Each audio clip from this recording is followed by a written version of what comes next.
नमस्कार, आप देख रहे हैं सबकी नज़र। मैं हूं यशस पांडे। आइए ले चलते हैं आपको खबर की ओर। खबर जनपद जौनपुर से आ रही है।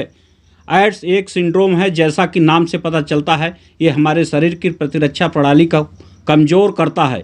यह संक्रमण एक वायरस की वजह से होता है। उक्त बातें सबकी से बातचीत के दौरान डॉक्टर अभय सिंह ने विश्व एड्स दिवस के मौके पर लोगों को एक जागरूकता का संदेश और इलाज के बारे में जानकारी दिया। उन्होंने कहा कि एड्स से भी कैंसर की संभावनाएं बनी रहती है, जो वायरस या HIV के नाम से जाना जाता है, और इसके प्रसारित होने के कुछ कारण भी है, जैसे असुरक्षित यौन संबंध नीडल्स का प्रयोग करना, जो पहले से ही वायरस से प्रभावित है, बिना जांच के रक्त का संचार करना। हालांकि वायरस को पूरी तरह से फैलने से रोकने या कम करने के लिए दवाएं हैं। डॉक्टर अभय सिंह ने कहा कि एड्स के प्रसार से लड़ने का एकमात्र तरीका है लोगों में जागरूकता उत्पन्न कराना। HIV के हस्तांतरण का कारण है लापरवाही या नज़रअंदाज करना। जरूरी है कि लोगों को पता चले कि एड्स क्या है, यह कैसे फैलता है और संक्रमण को रोकने के लिए क्या किया जा सकता है। इन्हीं तमाम बिंदुओं को लेकर डॉक्टर अभय सिंह से विश्व एड्स दिवस पर एक खास मुलाकात में उन्होंने एड्स से बचाव कैसे करें और एड्स से कैंसर कैसे फैलता है। तो आइए बात करते हैं डॉक्टर अभय सिंह से। सबकी नजर के लिए सर्वेश तिवारी के साथ यशस पांडे की खास रिपोर्ट। नमस्कार, आप देख रहे हैं सबकी नजर। मैं हूं यशस पांडे। एड्स दिवस पर आइए बात करते हैं डॉक्टर अभय सिंह से कि एड्स दिवस पर जागरूकता का संदेश कैसे दिया जाए और एड्स से बचाव कैसे किया जाए, एड्स कैसे फैलता है, उसका बचाव क्या है। डॉक्टर साहब। हाँ, नमस्कार। HIV और एड्स के बारे में थोड़ा सा हम इंट्रोडक्शन बता देते हैं। HIV एक वायरस है जिसको ह्यूमन इम्यूनोडेफिशिएंसी वायरस बोलते हैं, और इसके संक्रमण से जो बीमारी होती है उसको एड्स बोलते हैं। और HIV का इन्फेक्शन 3 मेन कारणों से होता है। एक सेक्सुअल कांटेक्ट से होता है, दूसरा जो है पैरेंटल रूट से होता है जिसमें ब्लड ट्रांसफ्यूजन या इन्फेक्टेड नीडल से, तीसरा जो है वर्टिकल ट्रांसमिशन से होता है जिसमें इन्फेक्टेड मदर से बच्चे में हो जाता है। इससे अगर देखा जाए तो खतरा क्या क्या है, और क्या अगर अब माँ को हुआ है तो क्या बच्चों को भी हो सकता है? हाँ, इसमें जैसे अगर माँ को HIV पॉजिटिव है पता चल जाता है, तो अगर शुरू से ही उसका ट्रीटमेंट दिया जाता है और बच्चा पैदा होने के बाद बच्चों को भी प्रोफाइलेक्सिस देते हैं, तो उसमें चांसेस बहुत कम हो जाती है। लेकिन जरूरी नहीं है कि अगर माँ इन्फेक्टेड है HIV से तो उसका हर बच्चा HIV पॉजिटिव हो। इसमें 10 से 40% के चांसेस रहते हैं। और दूसरी ये है कि अगर कोई मदर पॉजिटिव है तो सिजेरियन सेक्शन से भी HIV के बच्चे को HIV इन्फेक्शन से बचा सकते हैं।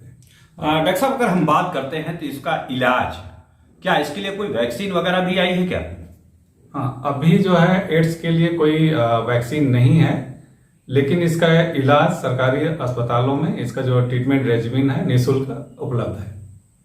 और एड्स डिजीज में जैसा मैंने बताया कि अभी कोई उस HIV इन्फेक्शन को रोकने के लिए वैक्सीन नहीं है, लेकिन दूसरी वैक्सीन जो एड्स बीमारी में जो ज़्यादा कॉमन बीमारियां उभरती हैं उनके कुछ वैक्सीन एड्स मरीजों को लगवाना पड़ता है, जैसे कि हेपेटाइटिस B है।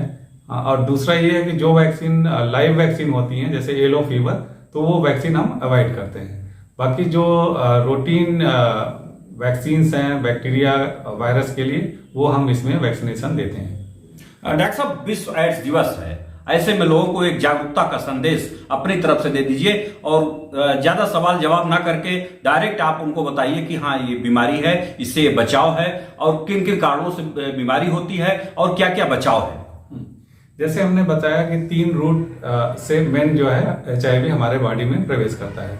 सेक्सुअल कांटेक्ट, तो इसमें सेफ सेक्सुअल एक्टिविटी से हम बच सकते हैं। दूसरा हमने बताया था पैरेंटल रूट से HIV आता है, उसमें जो ब्लड ट्रांसफ्यूजन है, जो सर्टिफाइड ब्लड बैंक है वहीं से ब्लड लेके ट्रांसफ्यूज कराएं। इन्फेक्टेड नीडल से भी होती है, लेकिन चांसेस बहुत कम होती है। 300 अगर प्रिक होते हैं तो उसमें एक की पॉसिबिलिटी है कि वो HIV पॉजिटिव हो, तो नीडल से भी बचाव करना चाहिए। और तीसरा था कि मदर से बच्चे में आता है, तो अगर मदर पॉजिटिव है तो उसको ट्रीटमेंट लेना चाहिए, और बच्चा पैदा होने के बाद उसको ट्रीटमेंट भी प्रोफाइलेक्टिक ट्रीटमेंट दिया जाता है। और जो एड्स बीमारी है वो कोई अपने में एक बीमारी नहीं है, ये बहुत सारी बीमारियों को खुद ही ये बॉडी में हो जाता है इनके कारण। जैसे अगर किसी को लूज मोशन हो रहा है तो लूज मोशन नहीं रुकेगा, फीवर है, फीवर आ रहा है, कोई इन्वेस्टिगेशन में नहीं आ रहा है, वजन कम होता जा रहा है, और बहुत सारी बीमारियां जो हमारे बॉडी में बैक्टीरिया वायरस रहते हैं जो इन्फेक्शन नहीं करते, लेकिन जब एड्स बीमारी हो जाती है और उसमें CD काउंट देखते हैं, अगर वो 200 के नीचे आ जाता है तो बहुत सारी अपॉर्चुनिस्टिक इन्फेक्शन बोलते हैं, वो हमारे बॉडी में इन्फेक्शन हो जाता है। जैसे कि साइटोमेगालो वायरस है, ये एड्स बीमारियों में रेटिना में इन्फेक्शन करता है और उनका विजन लॉस कर सकता है। दूसरा जो है क्रिप्टोकोकल मेनिंजाइटिस है, इसमें मेनिंजाइटिस के सारे सिम्टम्स आते हैं।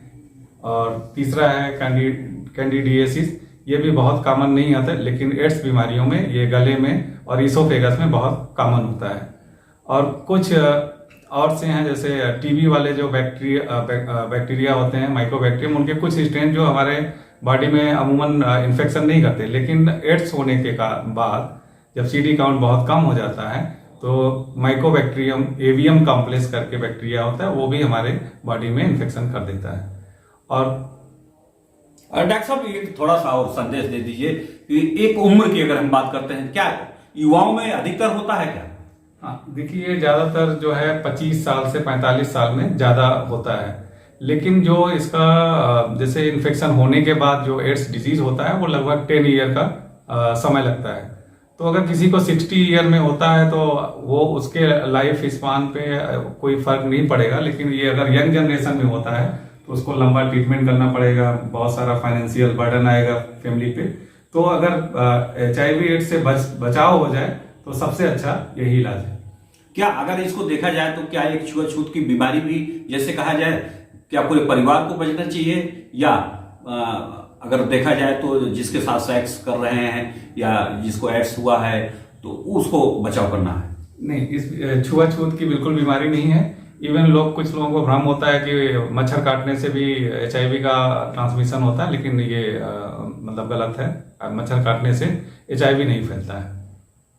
डॉक्टर साहब अगर हम बात करते हैं तो क्या इसमें एड्स जो HIV की आप बात कर रहे हैं, क्या कैंसर की संभावना बनी रहती है क्या? हाँ, इसमें अगर बॉडी की इम्यूनिटी कम होती है तो कैंसर की संभावना रहती है, चाहे वो एड्स हो, चाहे वो पेशेंट जिसमें रीनल और लीवर ट्रांसप्लांट होता है।